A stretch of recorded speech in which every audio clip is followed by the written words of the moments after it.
Hey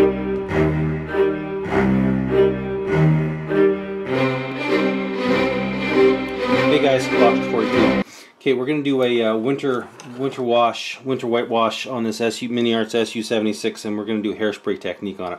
Now the first thing you need to do is seal the paint. If you're using an acrylic paint, I would recommend an enamel clear coat on it, or Tamiya's clear coat, XF20.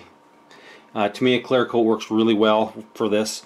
If you don't use that, make sure you use a good enamel rattle can sealer that's not going to dick up your paint. I painted this with Model Masters enamel oil-based paint, sprayed it on, and let it cure for about a couple weeks. And I have hit it now with the hairspray. In this case, it's Thermosilk.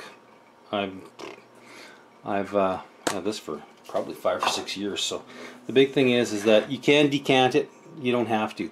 Just make sure you give it 2 or 3 good heavy coats, a nice misting on it, but don't go light on your hairspray. Go heavy with the hairspray. Now this has got 3 good, reasonably heavy coats on it. First thing is a good quality hairspray. Spray it on fairly well, let cure it up for a little bit, and the next thing you know, I have tried everything. Tamiya works the best for the hairspray technique. I haven't found anything. The Model Master, the Model Color stuff just peels off in big sheets. This stuff will scrub off nicely after you let it set up for a bit. Okay, so what we're going to be using here is we've got the Tamiya XF20 thinner, which I highly recommend for Tamiya. The XF20 flat white paint, and get yourself one of these guys. I always thought they were kind of goofy, but these Badger airbrush paint mixers, they're the shit. They're awesome, especially for Tamiya and tester stuff. They're great. And we're going to be rocking the Iwata Neo this time around.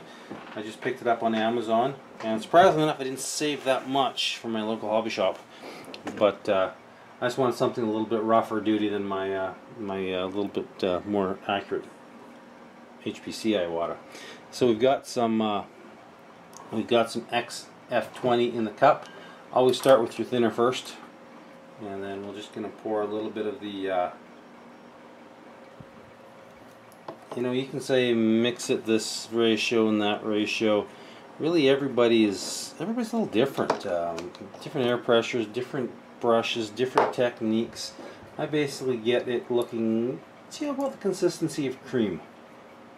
For me, that's what works for me, and I shoot it about. What have I got her set at? About 20 pounds. So basically, once you get this started, you need to pretty much commit the time. Oh yeah, I am recording. Sorry guys, I'm dicking around here. You need to commit the time. Once you start this hairspray technique, you need to run it through. You can't paint it white and then leave it for 2 or 3 days. You need to get on it and get it painted and get your scrubbing going. Okay, so basically it's pretty darn simple. You can actually put it on thick, you can put it on thin, you can put it on however the hell you want. I'm going to be putting on mine fairly thick because the pictures I have of this particular SU76, the whitewash was there, but it was really heavily weathered out.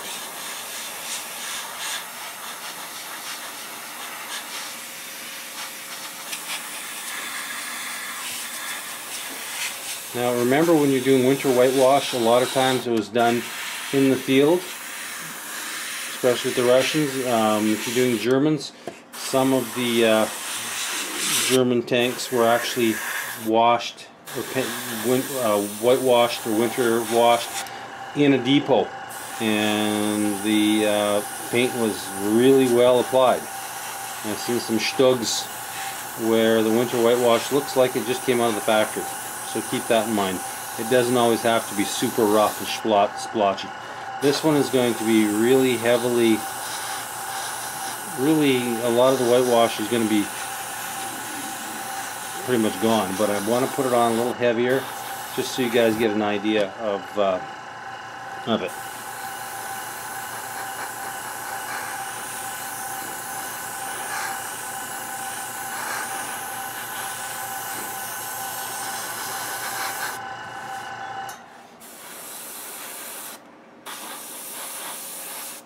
Now there's a lot of flaws in this kit.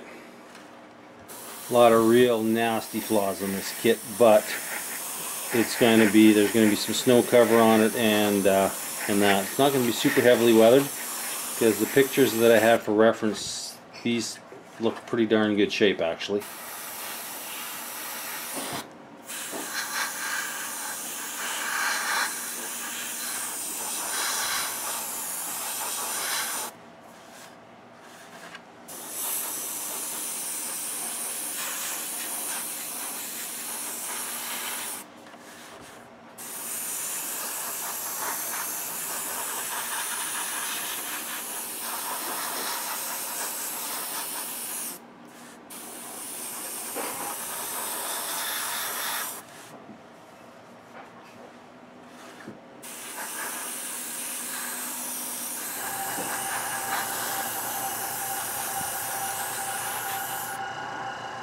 Alright, there you have it. Now let's clean our paint cup and we'll go from there. Alright, so for about the amount of time it took for you to clean your airbrush, let this paint dry. Now you want a nice little short-haired, stiff brush to scrub this off. Dip it in a little bit of water, doesn't need to be clean. Don't use thinner. Thinner will be too... and you can see where I've already got some... right there, how the... hairspray kind of pooled a little bit right there, so that's just going to peel right off, and that's fine.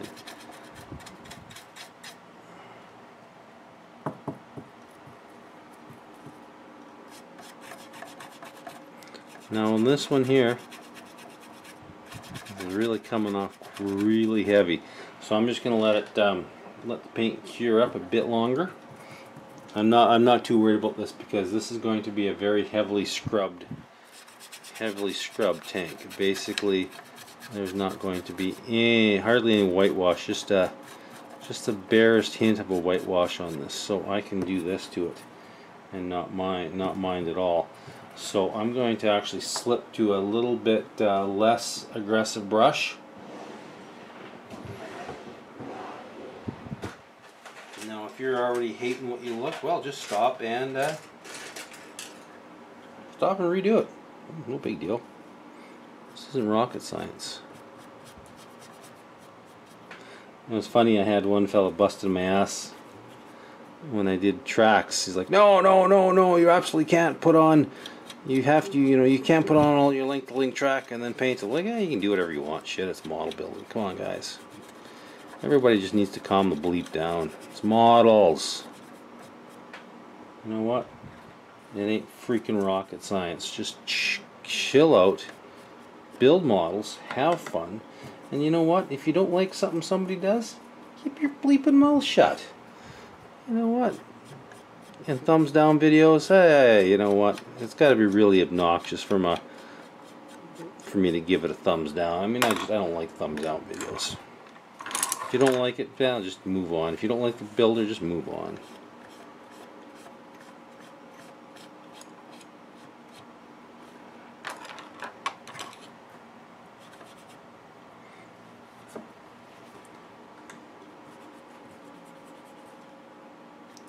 Now I'm going really aggressive on this. Like I say, I want most of this to be gone. My pictures that I'm using as a reference show these things to be virtually devoid of any whitewash.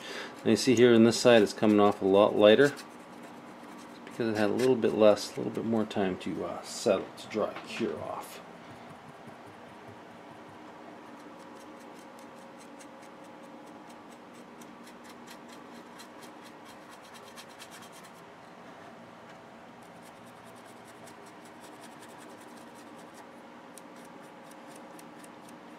The longer you let this stuff set up,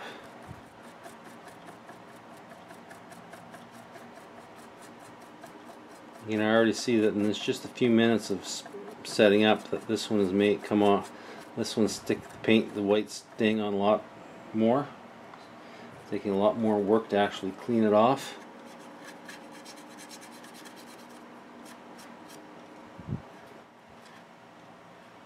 Oh, lovely. Knocked one of those, knocked that little thing off. friggin' cats. We've got a puppy dog, and so my cats have been living upstairs, and try and keep them out of my model room as much as possible. But Jesus Christ, got cat hair everywhere nowadays. So there you have it, guys. It's just that simple. You just basically scrub the white off. Scrub it off as little or as much as you want. Hairspray technique is pretty forgiving, pretty easy. I've never done the salt technique. I like this a little bit better. But the thing of it is that if you want to let this sit for another 45 minutes, half an hour, it'll be a lot more difficult. There'll be a lot more white being left on versus now basically just, you know, painting it and then kicking it off, because I really want to do a light, super light whitewash on the scheme.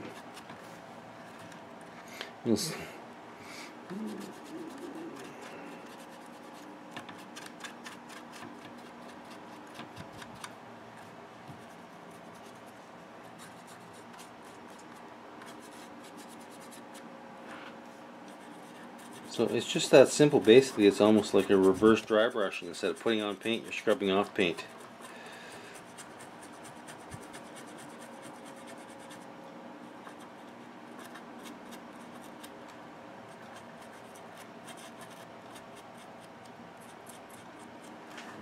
So I'm going to knock the camera off and finish this up, guys, and we'll see you when it's done. Okay, we're coming along here. We got the one side done, mantle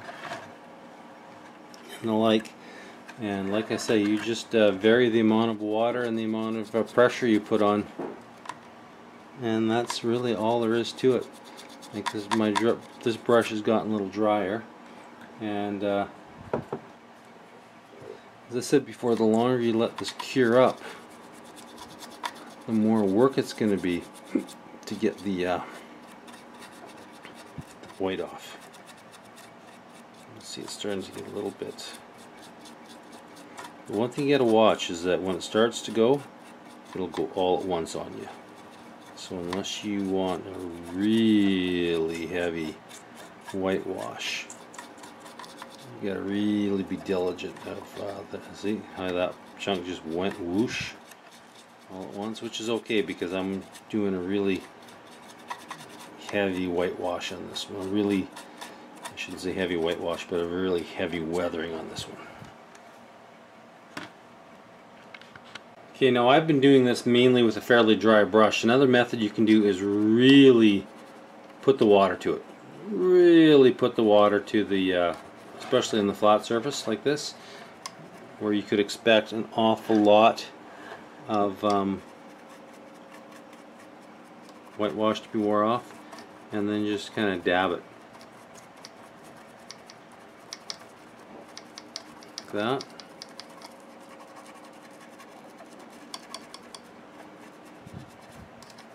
And that really takes a lot of paint off. And it gives it a little cleaner look as well.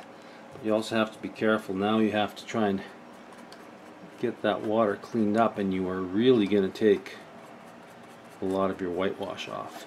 So 6 1/2 dozen of the other. I prefer to use a little drier brush. Now if you want to clean this up, you can just take a big wide brush that's dry and just start cleaning it up. So as you can see here, this really gives it a real heavy effect. Alright guys, there we have it. Your basic hairspray technique for a winter whitewash on World War II armor. I didn't do the running gear because the pictures I've had didn't show any indication whatsoever that the Soviets did the running gear. And this one is very heavily weathered. A lot of the whitewash is gone, which is what my reference photos is showing. So there you have it, guys. A very simple weathering technique that doesn't take any time at all, start to finish, an hour. And mind you, this is a smaller kit, but there you have it, guys. Don't be afraid to get in and get at this kind of stuff. It's simple. It's not rocket science. It's just a model, and you know what? However it turns out for you is how it's going to turn out. if you practice, you know what? Your results will always get better and better. But there you have it, guys. One winter camouflage SU-76. Okay, one thing that I forgot to mention that's really important, guys. Let this sit for at least 24 hours. Minimum 24 hours. And then give it your choice of clear coat. I'll be using X22 Tamiya, which is a gloss, but that'll seal it in nicely. I'll do a little bit more weathering, and then you can hit it with the flat to finish it off. But there you have it, guys. I hope this helps. I hope this inspires you guys to go out and try your own. Once again, I appreciate all the people that subscribe to me, take time out of their busy lives to watch my videos and support me. Thanks, guys. Most appreciated.